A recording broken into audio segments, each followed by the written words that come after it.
This is a fictional story, created for entertainment purposes. Any resemblance to real people, names, places, or events is purely coincidental. My fiancé turned our relationship into a joke online and told me I wasn't on her level, but I smiled and made the whole world see who she truly was. I'm a 28-year-old male animator based in Colorado. I earn around $85,000 a year freelancing for different game studios, mostly handling character rigging and motion dynamics. The technical side that makes gameplay feel alive and responsive. I've been grinding non-stop since art school, where I graduated at the top of my class and built my reputation one sleepless night at a time. Right now, I'm the lead animator on a dark fantasy RPG that's been getting serious attention in the industry. It was recently featured in major gaming publications and even got a spotlight for its combat system, which I designed entirely from the ground up after months of brutal 80-hour weeks. The developers found me through animation work I did for a mobile game that blew up last year and hit over 15 million downloads. That single project completely changed the direction of my career overnight.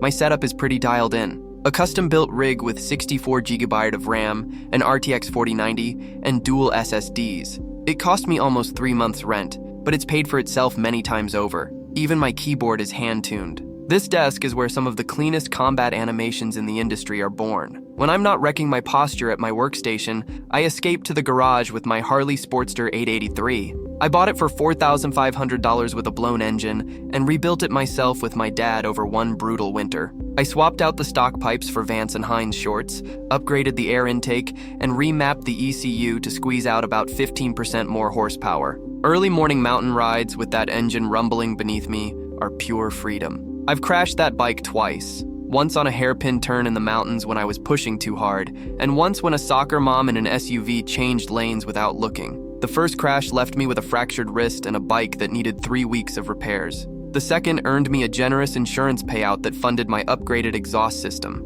I still have scars on my right arm from sliding across the pavement at 45 mph. Worth it. I come from a solidly middle-class background. My dad has been a mechanic at the same motorcycle shop for over 30 years, and my mom is a trauma nurse at the local hospital. They worked endless overtime to put me through college, so that work ethic is basically hardwired into my DNA. Growing up, I watched my dad turn wrenches for 60+ hours a week just to keep us afloat. That kind of thing shapes you in ways you don't fully understand until later. He taught me how to rebuild engines by the time I was 14. We'd spend weekends in our cramped garage, hands covered in grease, classic rock playing softly in the background. He wasn't much of a talker, but I learned more about discipline and craftsmanship in those quiet afternoons than any classroom ever taught me. My mom would bring us sandwiches and shake her head at the mess, but I could always see the pride in her eyes. I met my fiancée, Rebecca, a 25-year-old woman, at an industry mixer 4 years ago. She was stunning, brunette, fit, with a killer smile, the full package. She worked as a social media director for a downtown marketing agency and had built an Instagram following of around 50,000. The night we met, she was wearing a tight black dress that had every guy in the room doing double takes. But what really caught my attention was that she was the only person asking intelligent questions during the panel discussion on animation technology. My friend Marco warned me that night that she had a reputation for being high maintenance. I should have listened. Instead, I was thinking with the wrong head when she suggested we grab coffee sometime to talk about industry connections. That coffee turned into dinner. Dinner turned into her place. Before I knew it, I was completely blindsided by how fast we connected. Looking back now, the red flags were flashing neon from day one. On our first date, she made the waiter retake photos of our food 3 times because the lighting wasn't Instagram worthy. Then she spent 20 minutes editing them while her meal went cold. I thought it was odd, but brushed it off as a professional habit. Turns out it was just the beginning. By 6 months in, Rebecca had already started her improvement project on me. It began with subtle comments about my wardrobe. "Babe, you'd look so much better if you just updated your style a little." Then came targeted remarks about my glasses, how they hid my best features and looked so last decade. She even scheduled a laser eye surgery consultation without telling me, presenting it as a surprise gift. When I hesitated, she spent the next week making small comments about how much more attractive I'd be without glasses, showing me before and after photos of guys who'd had the procedure. Then she moved on to my clothes. My wardrobe was typical animator gear, comfortable jeans, hoodies, gaming t-shirts, sneakers, nothing fancy but clean and functional. Rebecca hated it. She constantly tried to dress me in outfits she picked, saying she was just helping me make better impressions. I still remember the way she pouted whenever I wore my band tees or comic shirts. At the time, I didn't realize I was already being reshaped into something that fit her image, not who I actually was. We got engaged after 2 years. I know, huge mistake. I'd saved for 6 months to buy a 1.5-carat ring that I genuinely thought was beautiful. I proposed at a scenic overlook after a full day of hiking, which she complained about the entire time. Her first reaction wasn't excitement or tears. It was immediately about how to photograph the ring for social media. Later that night, I overheard her telling a friend that the ring was cute, but modest. When I got down on one knee, she went straight into director mode, asking me to shift slightly to the left because the lighting was better, and if I could do it again after she set her phone up on a self-timer. There was no genuine emotion, just concern over how it would look on her feed. I should have put the ring back in my pocket and gone home alone. There was another moment that should have ended things. She invited several of her influencer friends over while I was on a critical deadline. When I tried to explain that I needed to work, she rolled her eyes and loudly told them, "He's always like this. No concept of networking or career advancement." Later, I overheard her telling them I was antisocial and needed to learn how to connect with the right people. This was coming from someone who had never once asked a meaningful question about my work or shown any interest in understanding what I actually did. Her friends were carbon copies of her, obsessed with appearances, constantly taking selfies in our apartment, rearranging our furniture to create better photo backdrops. She compared me nonstop to her friends' partners in finance and law, asking why I couldn't just animate for big brands instead since they probably paid more. As if my passion for building innovative game animation systems was some cute side hobby I could easily replace with corporate gigs. One night, I caught her on FaceTime with her mom, saying she was still working on Tyler's career trajectory and planned to get me connected with actual professionals. When I confronted her, she twisted it around, insisting she was only trying to help us build a better future. Somehow, I ended up apologizing for misunderstanding her intentions. That was her real talent, making me feel like I was the unreasonable one. My parents saw through her almost immediately. The first time they visited, my dad pulled me aside while we were grilling on the patio. "Son, I don't mean to overstep, but that woman seems high maintenance. You sure about this?" I brushed it off, convinced he just didn't understand modern relationships. Another warning ignored. During that same visit, Rebecca put on a performance. She asked my dad about his motorcycle shop with fake enthusiasm, then lost interest the second he started explaining engine rebuilds. My mom noticed she reapplied her makeup every hour to take photos. The most telling moment came when my parents brought out old family albums. Rebecca flipped through them for less than a minute, commented on how vintage they looked, and suggested we recreate them with better lighting. My mom's expression said everything, but I was still blind. We moved in together after the engagement. The lease was in my name because Rebecca had credit issues, maxed out cards, defaulted loans, and a credit score in free fall. I covered the deposit and utilities while she claimed she was rebuilding her credit. I should have recognized that red flag for what it was. 2 weeks later, while I was away at a 3-day industry conference, she completely rearranged the apartment. I came home at 1 in the morning, exhausted, to find my gaming memorabilia, limited edition pieces I'd collected for years, packed away in storage bins. My posters were gone. My office had been redesigned, and my desk replaced with a minimalist white setup that looked great in photos but was awful for long work sessions. When I asked what happened, she smiled and said, "Babe, I can't live in a bachelor pad forever. It's time your place evolved, just like you need to." Despite everything, we still functioned as a couple. We had routines, inside jokes, moments that made things feel normal. I was thriving professionally. She was building her online brand. From the outside, it looked like it worked. But every time someone shows you who they really are, those moments stack up. I just refused to add them together. I wasn't active on social media, so I never followed Rebecca online. Her content was all luxury unboxings, sponsored posts, and heavily filtered selfies. It wasn't my world.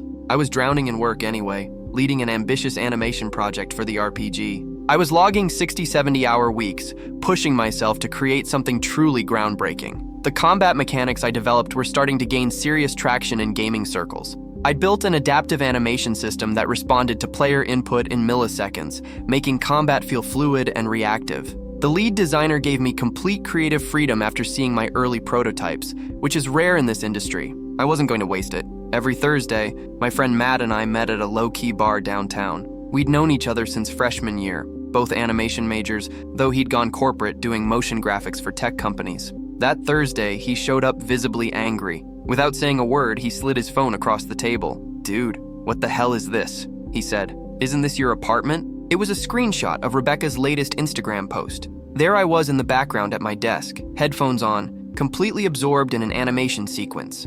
The caption read, "Dating down builds character. Sometimes you have to see the potential others miss. Fixer-upper, project fiancé, work in progress." My stomach dropped like I'd hit a pothole at 80 mph on my Harley. With shaking hands, I opened Instagram and went to her profile. The post already had thousands of likes and hundreds of comments, and every single one felt like another punch to the gut. I started scrolling through the comments, and each one somehow felt worse than the last. "Girl, the way he has no idea you're even taking this pic. The ultimate renovation project. Strategic investment or time to upgrade before the wedding?" Rebecca's replies were even more brutal. "Wedding's still a year away. Plenty of time to find an upgrade if necessary, and the apartment's in my name anyway. LOL. A complete lie, since I was the only one on the lease. Sometimes you have to be the one with ambition in the relationship. Women I'd had dinner with, helped move furniture, even exchanged birthday gifts with were hyping her up.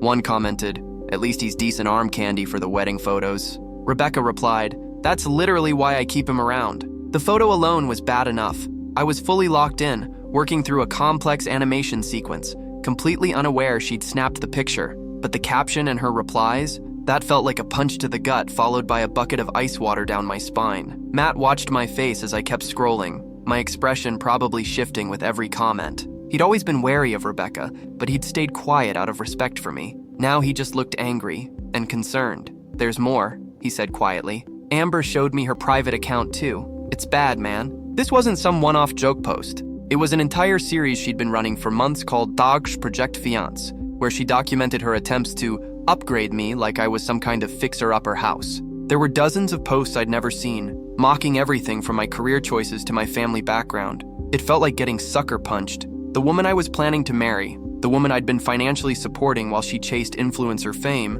had been turning me into content, openly ridiculing me to thousands of strangers. I didn't confront Rebecca right away. Instead, I called in sick the next day and started digging while she was at work. What I found made me physically nauseous. She had an entire highlight reel called The Upgrade, filled with candid shots of me working, sleeping, or just existing, all paired with condescending captions about how she was investing in potential and polishing a diamond in the rough. She'd created a hashtag, Rebecca Renovates, documenting every change she claimed to have inspired, from haircuts to clothes to so-called career decisions. There were before and after photos of my appearance I didn't even know she'd been collecting, side-by-side comparisons from when we first met versus now, captioned with lines like, "Still a work in progress, but getting there." She took credit for my recent promotion, and even for a new client I'd landed entirely through my own professional network. One post showed her holding up 2 of my shirts, my favorite Doom tee from college, and a designer button-down she'd bought me.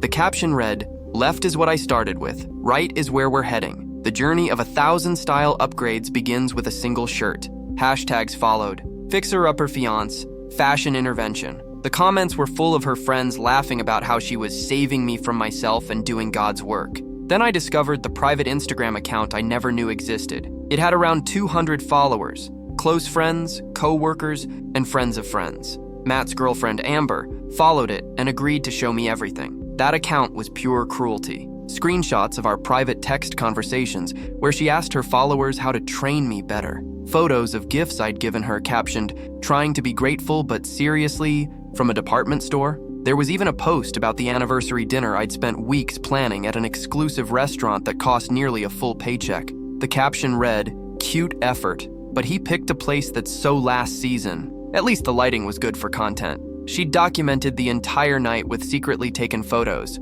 me reading the menu, talking to the waiter, even a shot of me mid-bite with a snarky comment about how I still needed fine dining training. All while I thought we were celebrating our relationship. She even mocked my proposal online, calling the ring a start and tagging it "settling for now." That one hurt the most. I'd spent months designing that ring with a local jeweler, matching the stone to her eye color. She posted close-ups critiquing the setting, then compared it side by side with her friend's 3-carat ring and asked her followers to vote.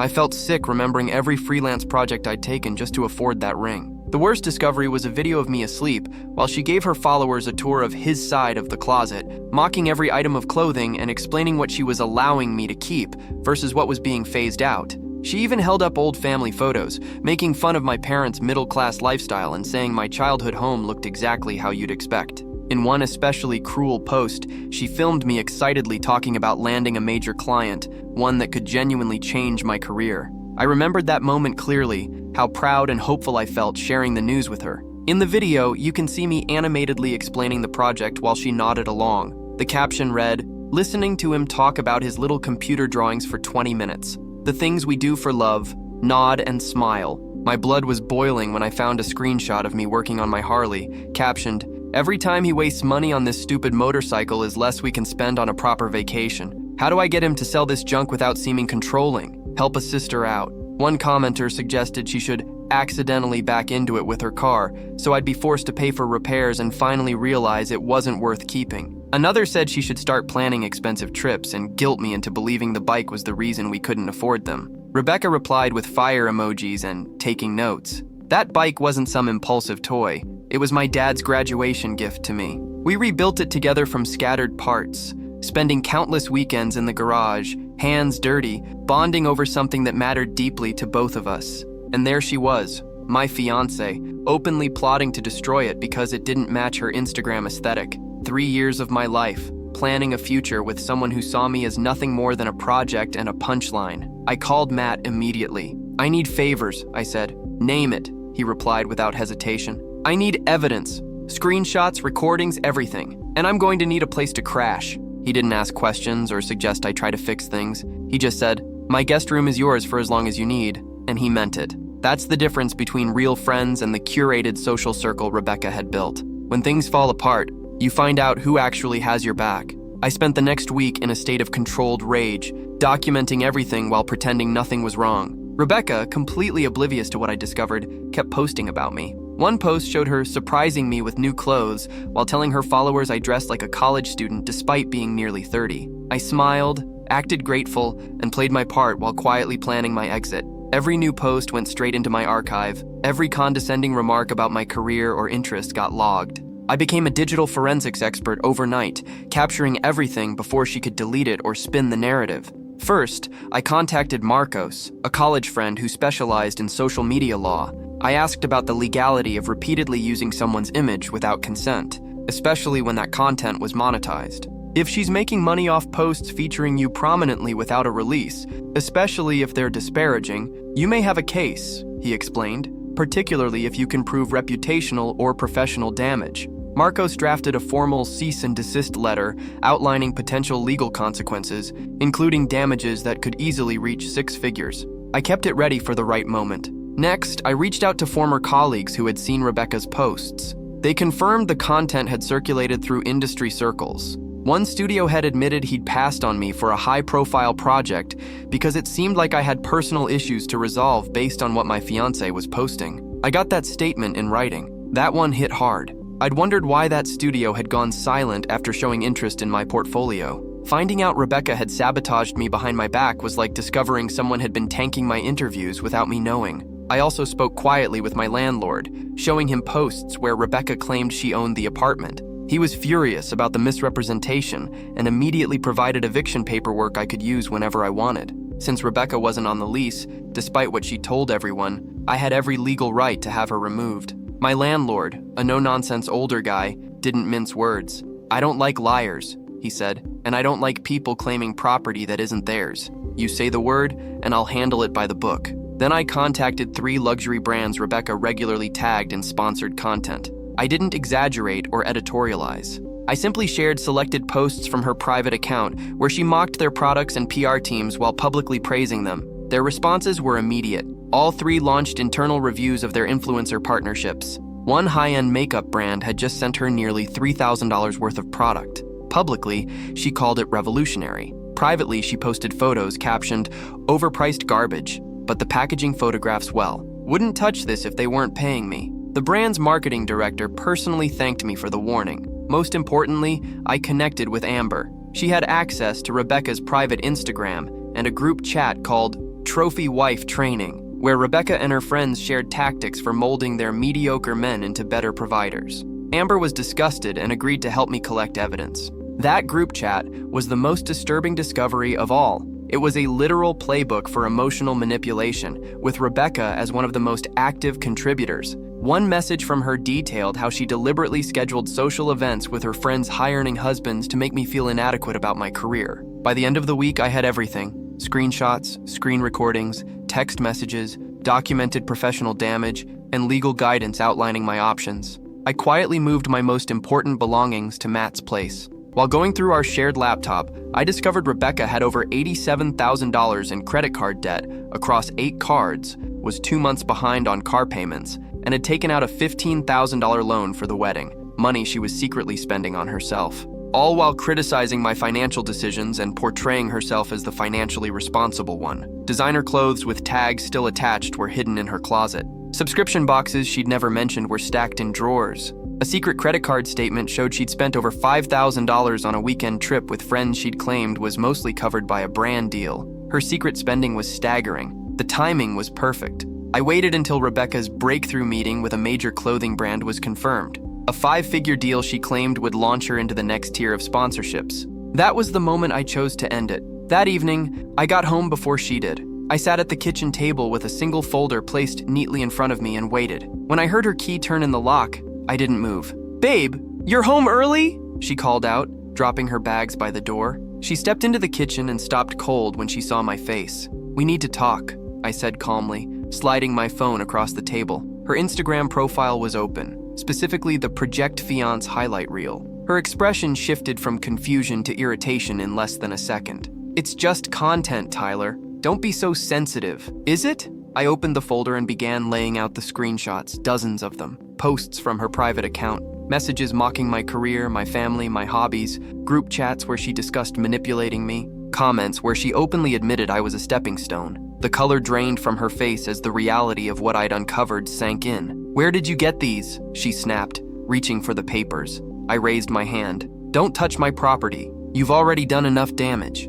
"Babe, you're taking everything out of context," she said quickly. "Everyone exaggerates online. It's for engagement." "Engagement?" I repeated. "Like when you told your followers my proposal was disappointing, but you were settling for now? Or when you mocked my parents for being middle class? Was that engagement too?" I slid one screenshot forward, her post zooming in on my childhood family photos, tearing apart my mom's hairstyle, the furniture in our living room. One of her friends had commented, "OMG, did they shop at Walmart?" Rebecca's reply was a string of laughing emojis. "Tyler, please, let me explain." "There's nothing to explain." I continued placing screenshots on the table, methodical, controlled. "I've seen everything. Every post, every comment, every message where you treated our relationship like a reality show and me like your renovation project." I slid the cease and desist letter toward her. "This is from my lawyer. You're required to remove all content featuring me immediately." Her hands shook as she skimmed it. "You're suing me? That's just the beginning." I opened my laptop and turned it toward her, showing the emails I'd sent to her agency, the luxury brands she worked with, and the clothing brand she was meeting the next day. Each email included documented proof of her duplicity, private posts mocking the same brands paying her to promote them. Her eyes widened in genuine panic. Her carefully curated influencer career, the fake enthusiasm, the strategic partnerships, was collapsing in real time. "You had no right," she whispered. "Actually, I had every right.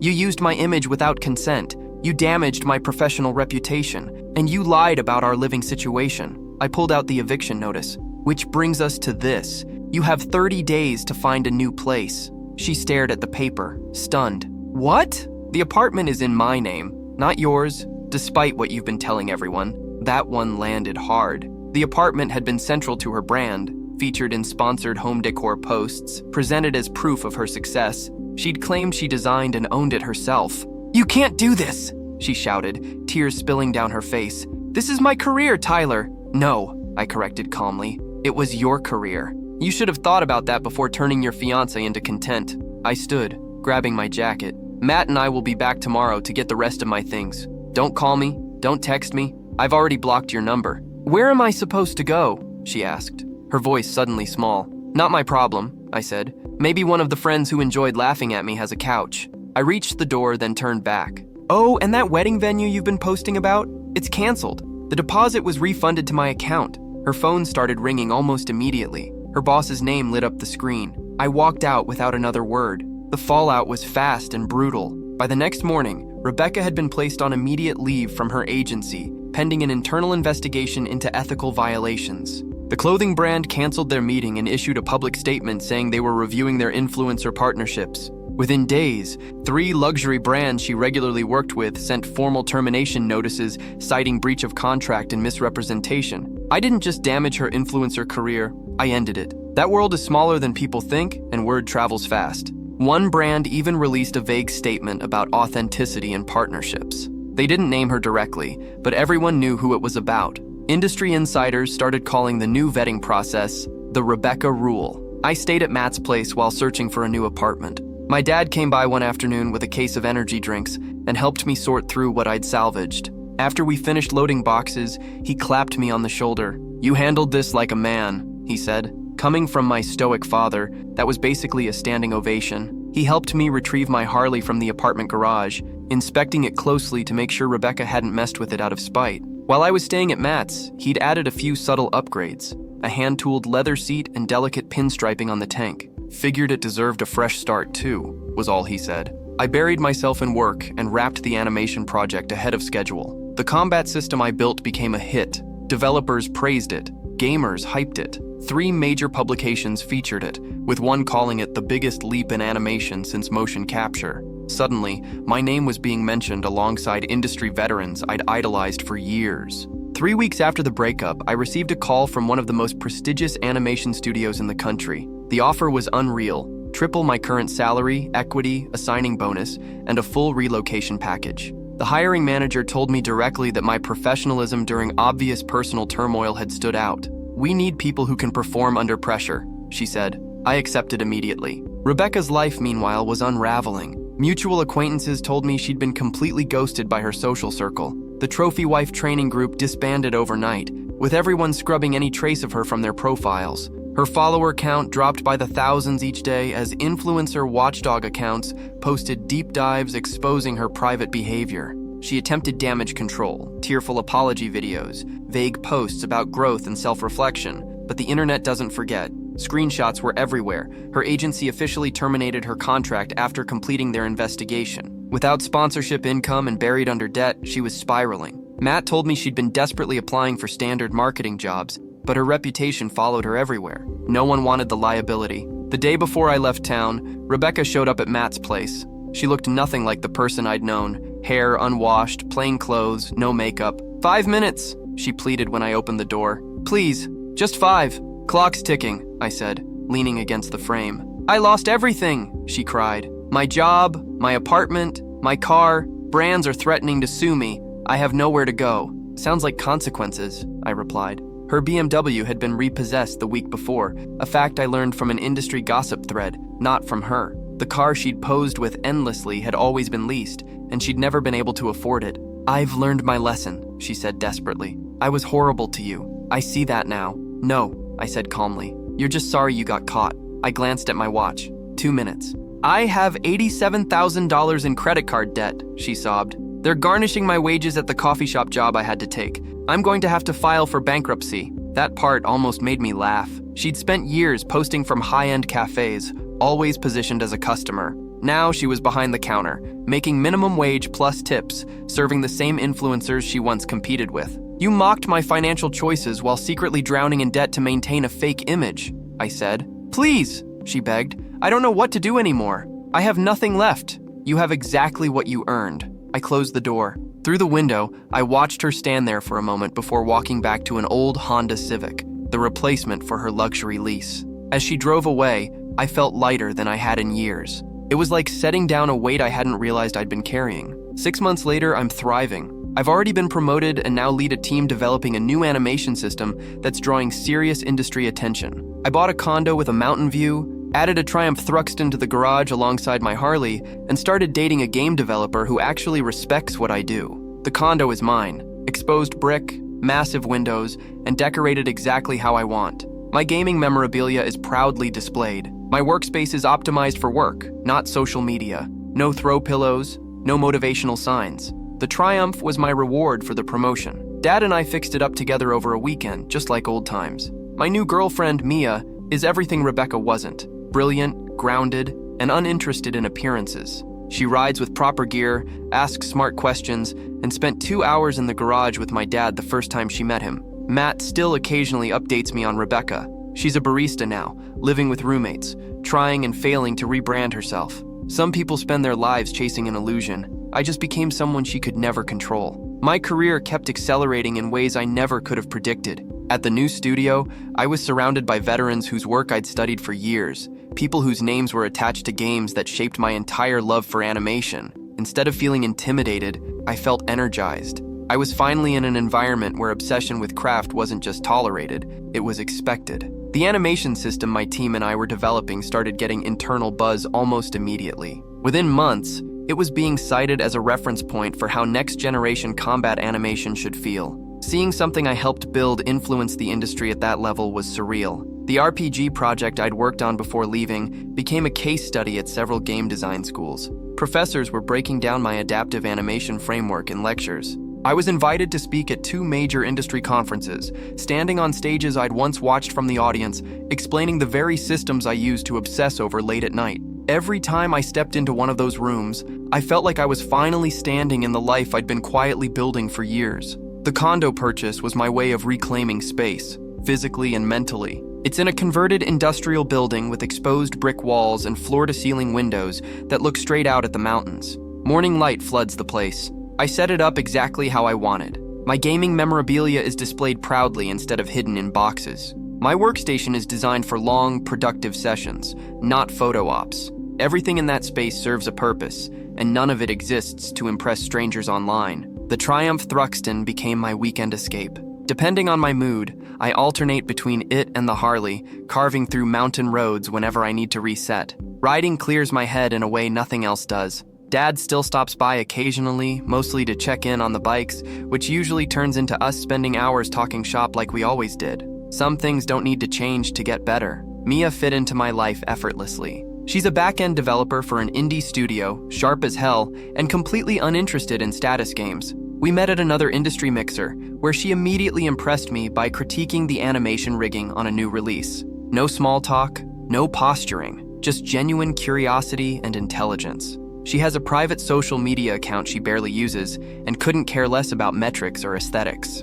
The first time I invited her over, she noticed my setup and asked thoughtful questions about workflow and optimization instead of asking where the lighting was best. When I took her riding for the first time, she showed up in full protective gear she'd researched on her own. Afterward, she said it was the most fun she'd had in months. When she met my parents, she spent hours in the garage with my dad, listening to his stories about vintage engines and asking follow-up questions that showed she actually cared. My mom pulled me aside later and just smiled. That was all I needed. Matt still gives me updates on Rebecca from time to time, though I never ask. According to him, she's working as a barista at a small indie coffee shop downtown, living with multiple roommates in a cramped apartment. Her social media accounts are basically dead. She tried pivoting into personal growth content, framing her downfall as a spiritual awakening, but no one bought it. Engagement was non-existent. People remembered who she'd shown herself to be. Watching all of that from a distance, I don't feel anger anymore, just clarity. I see now how close I came to losing myself trying to fit into someone else's narrative. I wasn't lacking ambition or direction, I just wasn't playing her game. Walking away forced me to choose myself in a way I never had before. Some people spend their entire lives chasing an image, sculpting themselves into something they think the world will applaud. I stopped chasing approval and focused on building something real. My career is solid, my finances are stable. I'm with someone who values me for who I am, not who I could be marketed as. Meanwhile, Rebecca is still clinging to hashtags and filtered photos, pretending her collapse was growth. The best revenge isn't just success, it's peace. It's waking up without feeling measured, edited, or quietly diminished. It's knowing you're exactly where you're supposed to be, while the person who tried to reshape you is still desperately trying to rebuild the illusion you shattered.